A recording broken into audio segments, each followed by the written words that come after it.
After tilling, between the raspberries on the right and the cucumbers on the left, I have hooked up some drip tape to the valve down here at the irrigation system. And we're ready to cover up the drip tape. This drip tape has emitters every 8 inches. And just to keep it in place, and so we don't walk on it and puncture it, it's pretty thin. I'm going to put a thin layer of soil over the top of it.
I decided to run a little water in it to help hold it down.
Okay, a little bit more leveling.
do a little leveling with a rake, because after we lay the plastic over the drip tape, we're going to lay some 4-foot plastic mulch down the middle, and then on both sides we're going to have carpet. Just like over here on the strawberries, we've got carpet on both sides to keep the weeds down, to be nice when you're kneeling down to pick the tomatoes, or just to keep the weeds down. And it helps hold the plastic down on both edges. And it doesn't need to be too bumpy under that carpet, or you'd be tripping all the time. That's nice. That's really nice.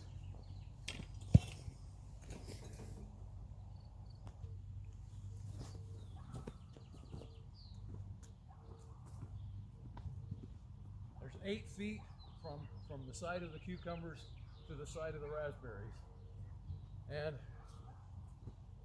when we put the tomato cages here down the middle, we'll keep them pruned so that we can walk on both sides to pick tomatoes and pick raspberries and pick cucumbers. There will be room, but it'll be tight. I'm just not wasting any space. It is pretty snug.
Okay, let's roll up the excess, cut it off here.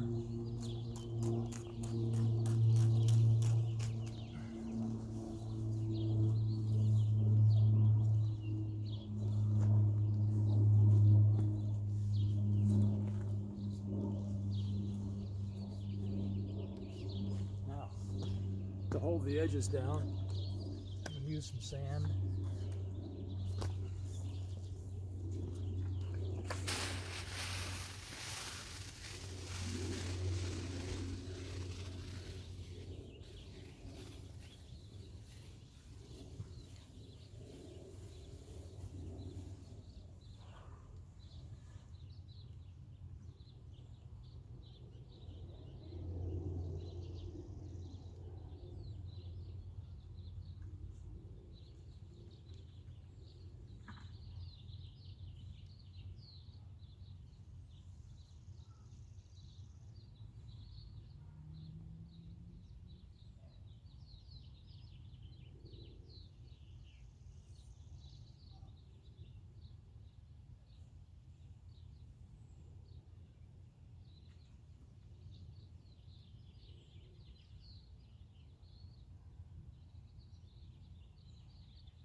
Stretching before we put the sand on it. Now we'll go down this side.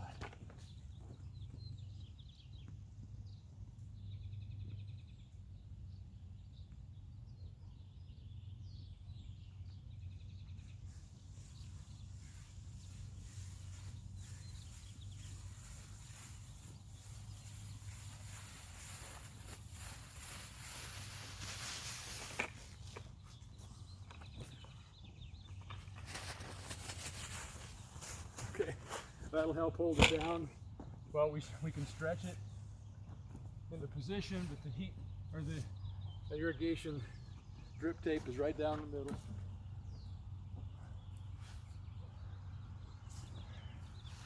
The sand will help hold while we put the carpet on and start planting.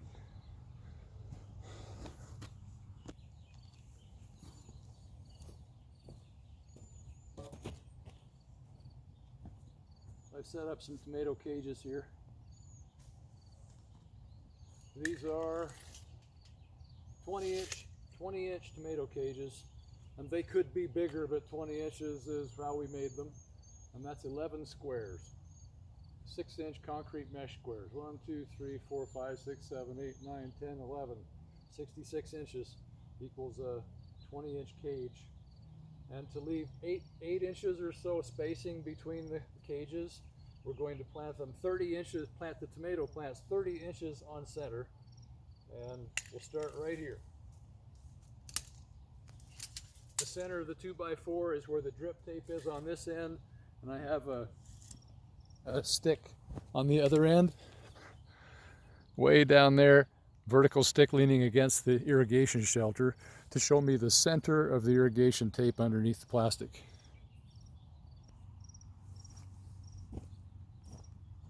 We're going to do two 60-foot rows of tomatoes. These are the larger determinate, indeterminate, standard tomatoes. The other row will be all paste tomatoes. So we cut a hole in the plastic right next to the drip tape. Drip tape is right here, right there. You can't see it. I don't want to cut it, of course, but I want to be right next to it and pull out some dirt so we don't make a mess on the plastic. I'm just going to throw it into a bucket. The end tomato on each row will be a cherry tomato, so that as we enter the row of tomatoes, we start snacking.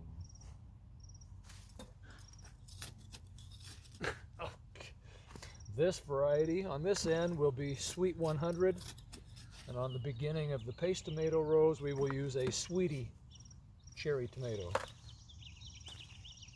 So these aren't root bound. This is a 4-inch pot, Sweet 100, that we got as a 1-inch start from the nursery on 26 March and then propagated by repotting to a 4-inch pot.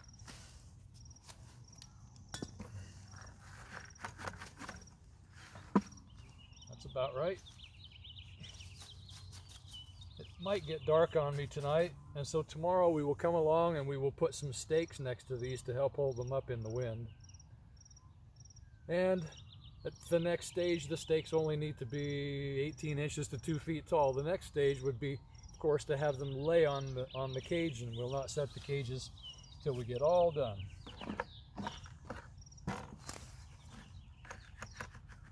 This looks really good. That looks fine right there.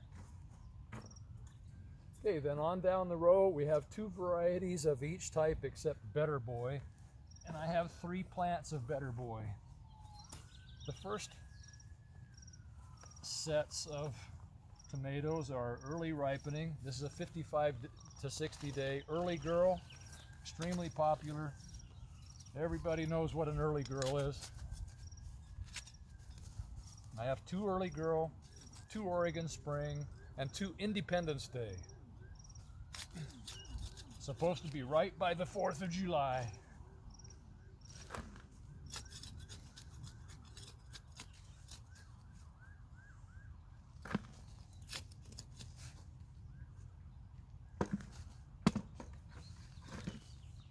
These are fast growing, so some people like to lay the whole stalk in a trench, and it creates more roots and a stronger plant. I've never ever had a problem with the plants being strong enough just by placing that much back into the pot or into the hole.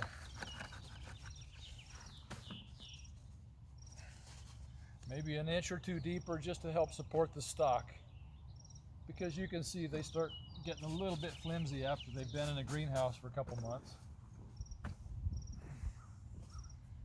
This is also an early girl. So we planted a 4-inch pot and we planted a 6-inch pot on the same day, 26 March. And this is big, and it happens like that because the roots have more room to grow, and in the same amount of time it has grown a larger plant. What we'll be interested in seeing is whether or not the larger plant produces any faster than the smaller plant in the ground. It's not that much smaller. Yeah, maybe about even half the size. That's true. 2/3 the size of the 6-inch pot.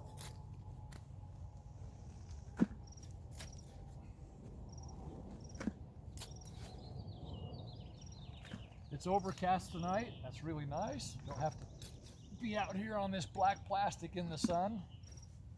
Let's see if that's enough room. Maybe not for a 6-inch plant. We only want to make as big a hole in the plastic as we have to, because the weeds will come up around anything that's visible to daylight.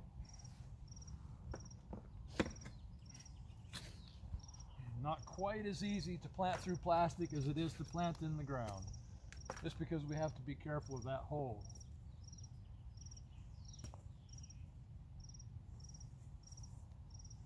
Size. All right, not very root bound, just about right. Don't really need to open up the roots underneath, just about right.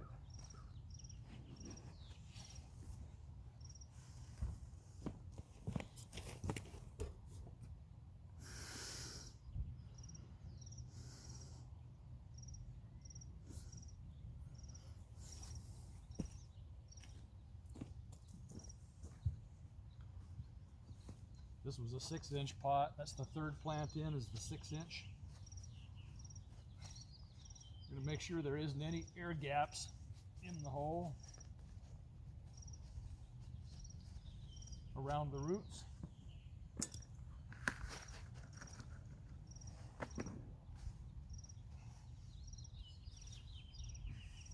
We'll put our stick back in.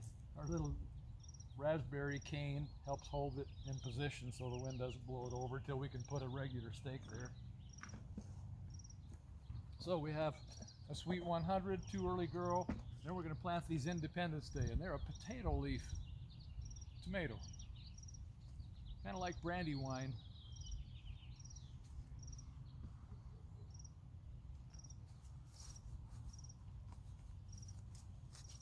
Of course, Independence Day means they anticipate that this tomato will ripen by the 4th of July.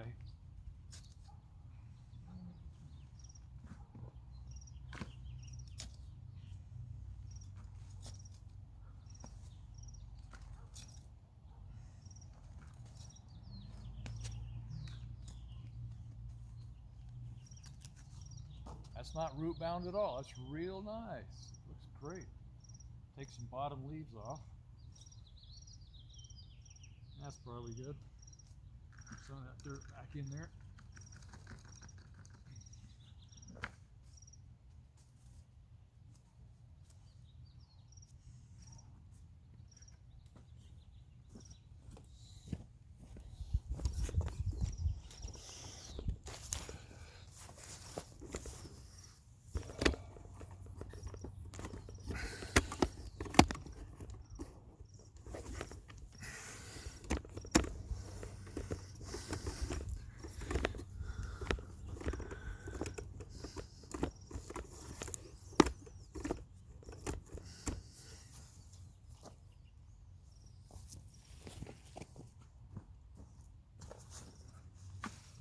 Okay, this is another Independence Day. I want to feel in there where the drip tape is right here so I don't cut it. And make sure that this hole is right up next to the drip tape.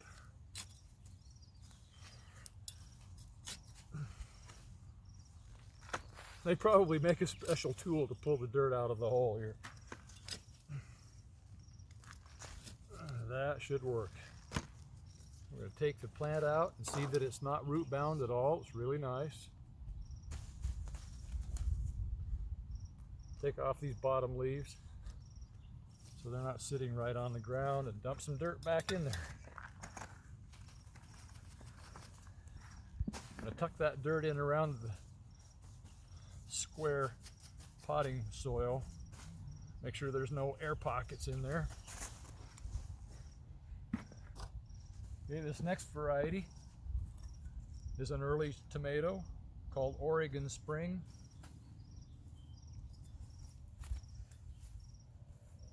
That drip tape right there.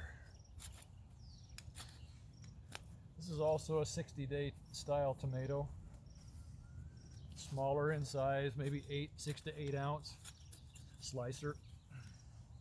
We've grown them before. Some people have never heard of Oregon Spring. I guess if you live in Kansas, maybe they don't sell Oregon Spring, since it was probably an Oregon variety. Who knows? They have their own variety, maybe Texas Spring. Okay, pull this out of the pot. Very nice root system, not root bound at all. Nice sturdy stalk, sturdy stem. A little dirt back around it to help hold it up. Pack it down, make sure there's no air around the square potting mix block, like that.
Okay, this is another Oregon Spring. Feel for the drip tape. Right there. Good eye.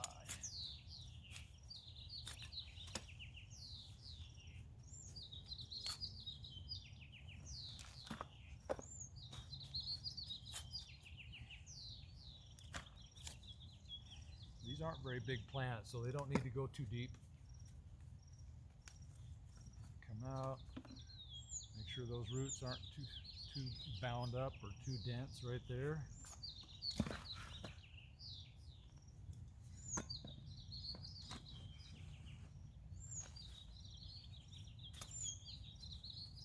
That looks nice.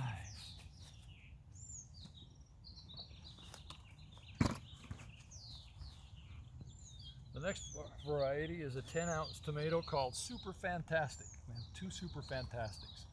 No root binding, very nice.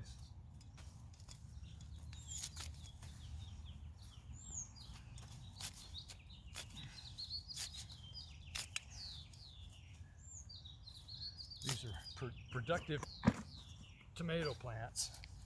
So instead of a larger size, they produce more tomatoes. And Super Fantastic is a really nice, round, smaller, great tasting tomato. take off some of those bottom leaves. That's about right.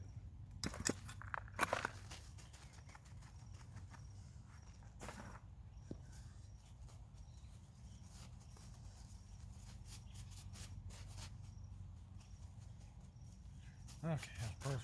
Next one. The second super fantastic.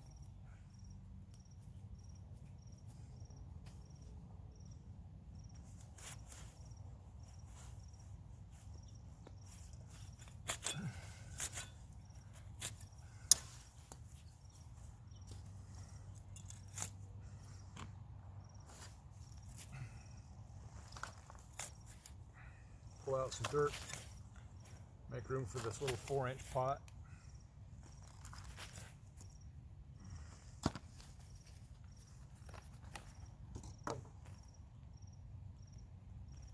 Take off the lower leaves so they're not laying on the ground.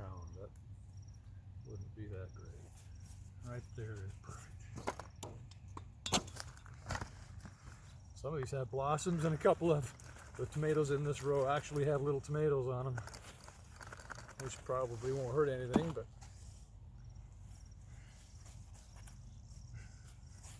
just noticing. Okay.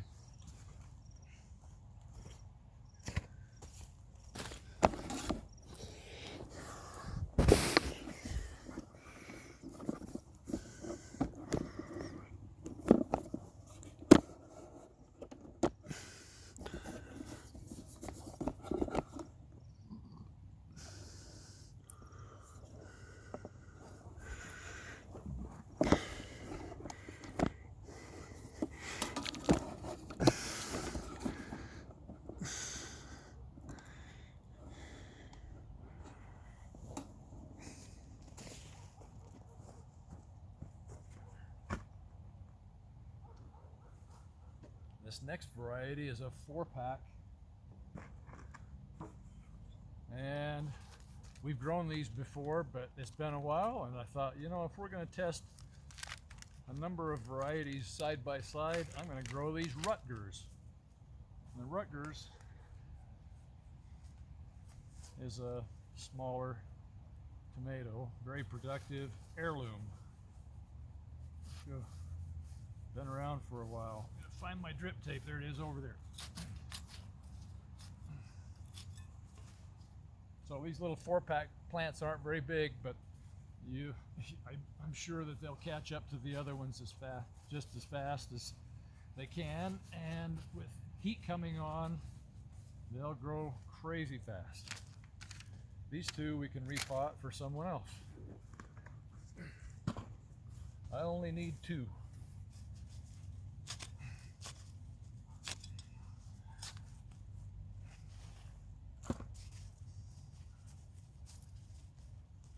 Drip tape is right there. These are small enough I can just pull the soil back with my fingers, tuck the little plant in, and be done right there.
This next variety we transplanted from the nursery order on 26 March. These 2 are Better Boy. Yes, the next 3 are Big Beef, because Big Beef is a nice tomato and I love the larger slicers. A very meaty slicer tomato. I'm interested to see, because I can't remember how Big Boy performs, how well these do. These are just a 4-inch pot, but they're a 2-foot tall plant.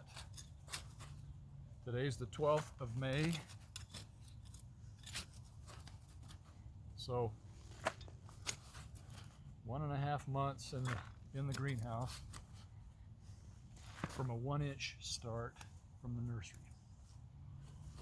They came in 4 packs, and I transplanted them to 4-inch potting. Fill that hole in like that. Tuck the dirt in around the 4-inch.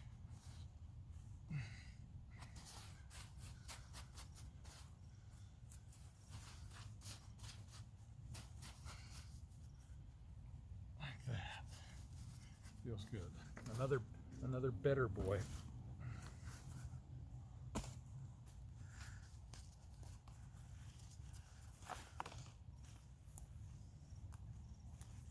Take some of those lower leaves off so they're getting away.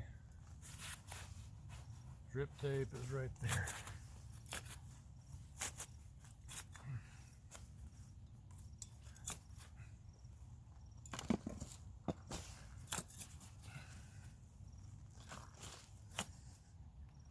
That's charcoal. We dumped charcoal all up and down the row after our big tree limbs burned last year. Okay, that ought to be deep enough. It's only a 2 to 2.5 inch planter there, this pot. And I'm going to go a little bit deeper, and that gives it some stem support